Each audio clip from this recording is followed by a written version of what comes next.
পড়ে যাচ্ছিলাম আর কি, আর একটু হলে। মাত্র 4টে চ্যাপ্টার যদি তোমরা ভালো করে করো, দেখবে 80% কোয়েশ্চেন্স কমন পেয়ে যাচ্ছ। তো কোন সাবজেক্ট এটা ধরেছো? আজকে আমি ফিজিক্সটা নিয়ে আলোচনা করব।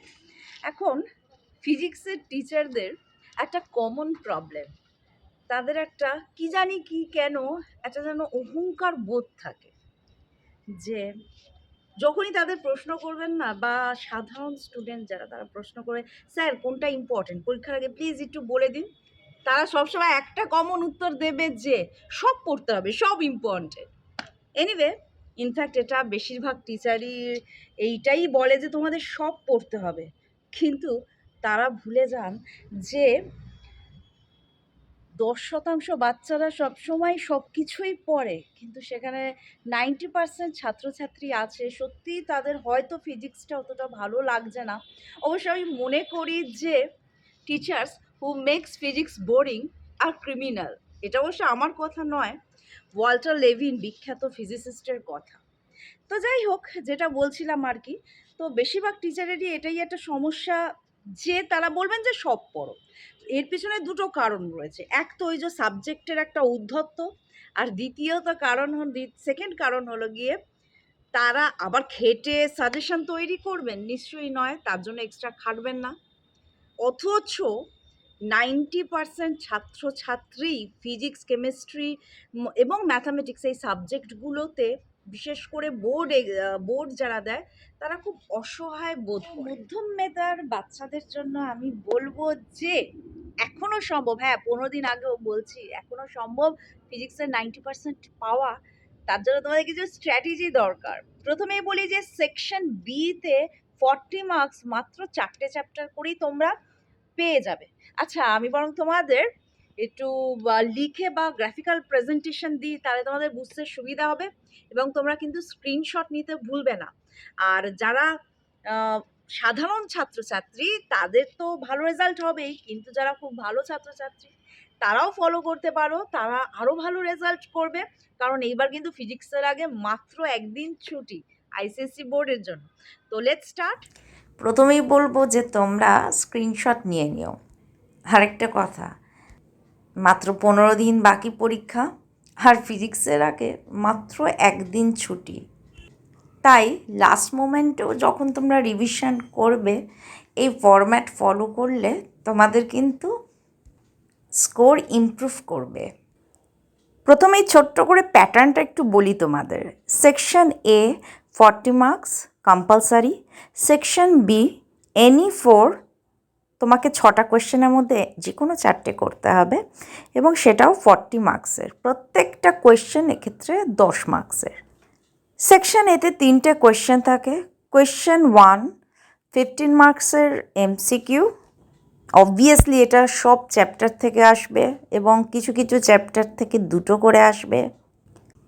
কোয়েশ্চেন 2 অ্যান্ড কোয়েশ্চেন 3 দুটোই কম্পালসারি। ডিটেলস আমি পরে আলোচনা করছি। এবার চলে যাব সেকশন বিতে। এখানে একটা ইন্টারেস্টিং ব্যাপার আছে যে 40 মার্কসের মধ্যে 20 মার্কসই আসছে লাইট থেকে। হ্যাঁ, কোয়েশ্চেন 4 এবং 5 লাইট থেকে আসছে। তারপর 10 মার্কস আসছে সাউন্ড এবং রেডিও অ্যাক্টিভিটি থেকে, পাশাপাশি ফোর্স ওয়ার্ক পাওয়ার এনার্জি থেকে 10 মার্কস, ইলেকট্রিসিটি থেকে 10 মার্কস, আর হিট ইলেকট্রোম্যাগনেট থেকে 10 মার্কস।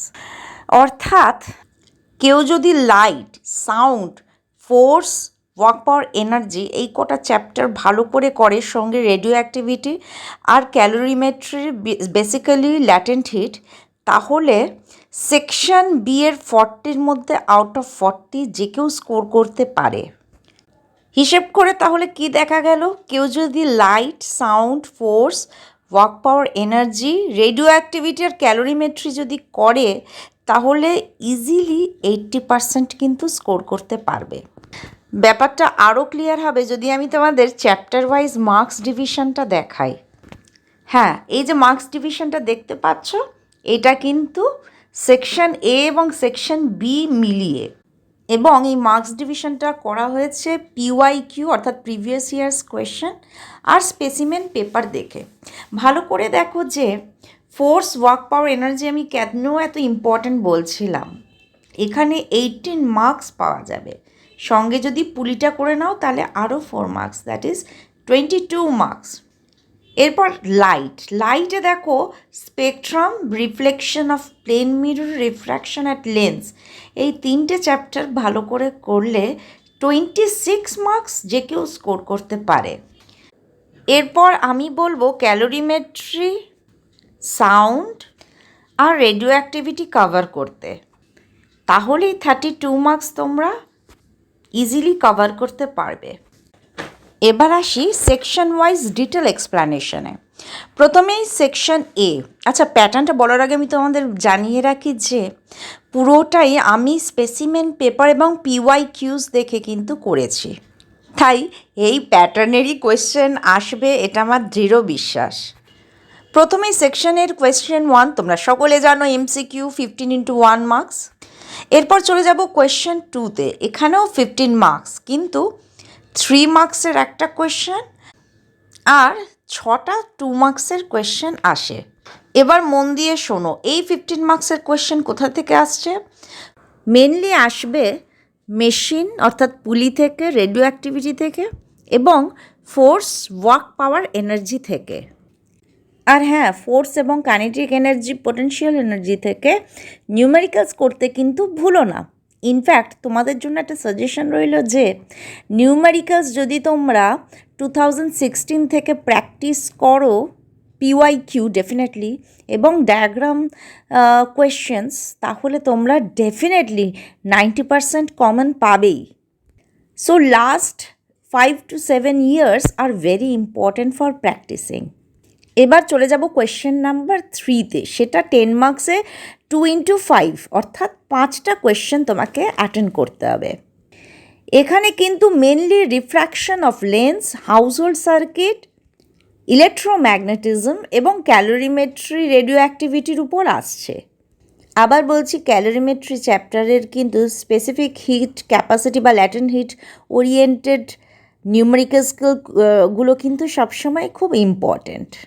এবার চলে যাই সেকশন বিতে। এখানে তোমরা কিন্তু অপশান পাচ্ছ, তবে হ্যাঁ, মাত্র 2টো এক্সট্রা কোয়েশ্চেন, অর্থাৎ 6টার মধ্যে তোমাদের 4টে অ্যাটেন্ড করতে হবে। এক একটা মার্কস ডিভিশন 3+3+4 = 10।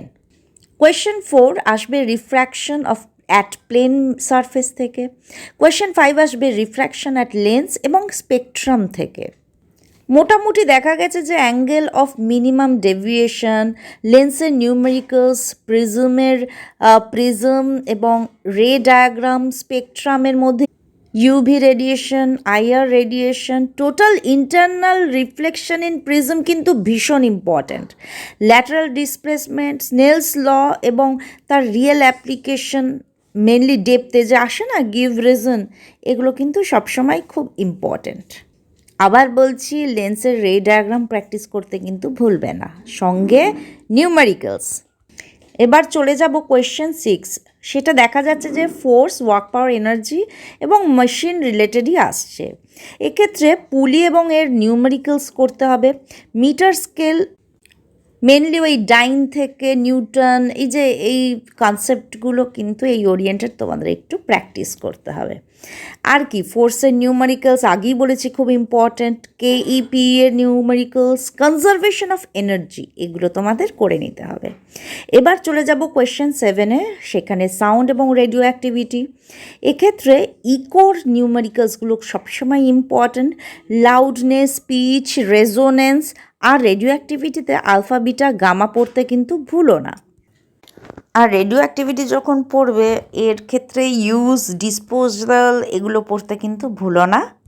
এবার চলে যাব কোয়েশ্চেন 8-এ। এখানে হাউসহোল্ড সার্কিট এবং রেডিও অ্যাক্টিভিটি ওরিয়েন্টেডই কোয়েশ্চেন আসবে। পাওয়ার রেটিং, ফিউজ, সুইচ, এগুলো খুব ইম্পর্ট্যান্ট হাউসহোল্ড সার্কিট থেকে। আর কোয়েশ্চেন নাম্বার 9 ক্যালোরিমেট্রি এবং ইলেকট্রোম্যাগনেটিজম। ক্যালোরিমেট্রিতে ল্যাটেন্ট হিটের যে সামগুলো রয়েছে, আর ইলেকট্রোম্যাগনেটিজমে ইন্ডাকশন আর ডিফারেন্ট রুল আছে না, যে magnetic effect of current in wire, এগুলো কিন্তু মন দিয়ে ভালো করে পড়বে। তো আশা করি তোমরা বুঝতে পারলে যে ওভারঅল সিলেবাসটা যখন তোমাদের চোখের সামনে আমি রিপ্রেজেন্ট করলাম, কোন চ্যাপ্টারে কত মার্কস এবং স্পেশালি কোন সেকশনে কত মার্কসের কোন কোন চ্যাপ্টার থেকে আসছে, আশা করি তোমাদের ডিসিশন নিতে এবং স্মার্ট ওয়ার্ক করতে অসুবিধা হবে না। তো আমার দুষ্টু মিষ্টি বাচ্চারা, আশা করি তোমাদের পরীক্ষা খুব ভালো হবে। God bless you. 15 দিন আর বাকি। আমার শরীর যেরকমই হোক না কেন, তোমাদের শরীর কিন্তু অসুস্থ করলে চলবে না। সাবধানে থেকো।